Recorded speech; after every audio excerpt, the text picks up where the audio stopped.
बताना चाह रहा हूं कि गंगा जमुनी तहजीब ये थी, सहयोग तो ये था, मगर इनकी नजर किधर जाती है? जितने मैंने नाम गिनाए, इनके लोगों की कभी जयंती मनाते हुए वो लोग नजर आए जो आज प्रदर्शन करते नजर आ रहे हैं? वो लोग आज नजर नहीं आते। वो तो आज कहते हैं हमने 800 साल इस देश पे हुकूमत की, अभी कुछ दिन पहले बयान दिया, और फिर कहते हैं कि साहब हम तो मजलूम हैं, हमें अधिकार मिलना चाहिए। ऐसी विचित्र स्थिति आज के देश में आकर खड़ी करने का प्रयास किया जा रहा है जो सत्य से बिल्कुल परे। आपने कभी नहीं सुना होगा पूरी दुनिया में कि कोई यह भी कहे कि हमने इस देश पे शताब्दियों तक हुकूमत की है और फिर यह कहे हमें स्पेशल स्टेटस मिलना चाहिए। मैं पूरी ईमानदारी से एक बात कहना चाहता हूं, जब ये देश आजाद हुआ 1947 में तो 567 रियासतें थी।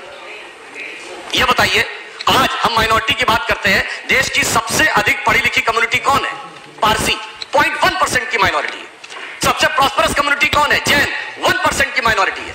सबसे एंटरप्रेन्योर कम्युनिटी कौन है? सिख, 1.8% की माइनॉरिटी है। अगर इन सबको प्रॉस्पेरिटी, एजुकेशन, आगे बढ़ने के सारे अवसर मिल रहे हैं, तो माइनॉरिटी में जो प्रचंड मेजॉरिटी है उसके साथ कैसे समस्या ही विचार करने का विषय है। और जब देश आजाद हुआ, बताइए कोई बौद्ध रियासत थी? नहीं। कोई क्रिश्चियन रियासत थी? नहीं। कोई पारसी रियासत थी? नहीं।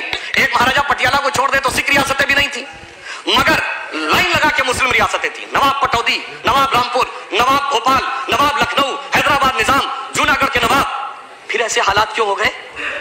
क्या बाकी सब पढ़ाई लिखाई में आगे और बाकी सारी चीजों में आगे और एक ही वर्ग पीछे होता चला गया? मुझे लगता है इसमें दोष इसका भी है कि जो सियासत की गई ना, अदावत की और मोहब्बत की। किसी ने दिखाने की कोशिश की कि हमें तुमसे बड़ी मोहब्बत है, तो किसी ने दिखाने की कोशिश की कि फला को तुमसे बड़ी अदावत है, और उस सियासत ने कहां यह पहुंचाया?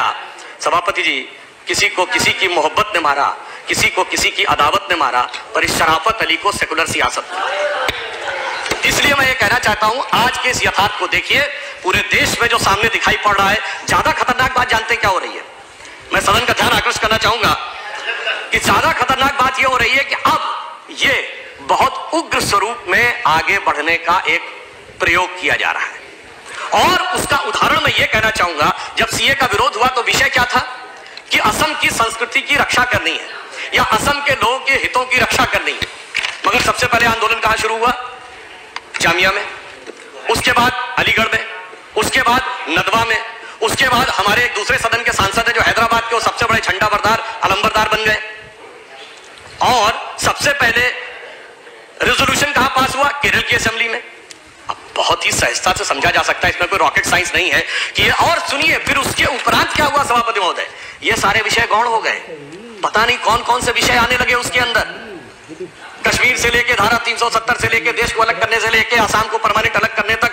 तो ये देखकर यह मन में संदेह उत्पन्न होता है कि यह सारा का सारा जो घटनाक्रम है, हम सभी लोग बहुत जिम्मेदार लोग हैं, हमें यह समझना चाहिए कि ये सारी की सारी चीजें जो हो रही हैं, क्या हमारी गंगा जमुनी तहजीब के हिसाब से है, क्या हमारे संविधान के हिसाब से है, या जो संविधान में कमेटियों में लिखा उसके हिसाब से है, या फिर ये कोई एक खतरनाक प्रयोग है, हम जाने में अनजाने में उसके शिकार होते चले जा रहे हैं और देश और समाज को भी उसकी गिरफ्त में लाते चले जा रहे हैं। और जब कोई इस प्रकार का कार्य होता है तो मैं सिर्फ एक उदाहरण और फैक्ट कोट करना चाहूंगा।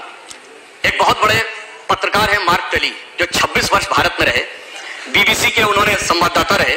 उन्होंने, पुरानी बात नहीं है सभापति महोदय, 22 सितंबर 2019 को आर्टिकल लिखा है। उस आर्टिकल में क्या लिखा है कि Muslims in India are the luckiest. Bharat में रहने वाले मुस्लिम समाज के लोग सर्वाधिक भाग्यशाली। उन्होंने उसका एक उदाहरण दिया कि मैं 26 साल दिल्ली के निजामुद्दीन इलाके में रहा, मेरे यहां से थोड़ी दूरी पर हजरत निजामुद्दीन औलिया की दरगाह थी और थोड़ी दूरी पर तबलीगी जमात का ऑफिस था। उन्होंने कहा दुनिया का कोई दूसरा देश होता तो 26-27 साल में कोई एक दूसरे को समाप्त जरूर कर देता, परंतु भारत के मुस्लिम इसलिए भाग्यशाली हैं कि वो अपने मजहब के अंदर भी जिस तरीके से चाहे उस तरीके से इबादत कर सकते हैं। ये कहने वाला कोई संघी भाजपाई नहीं है, ये कहने वाला एक वह पत्रकार है जिसने पूरी जिंदगी भारत में गुजारी है और 2019 में उसने कहा है। इसलिए मैं ये कहना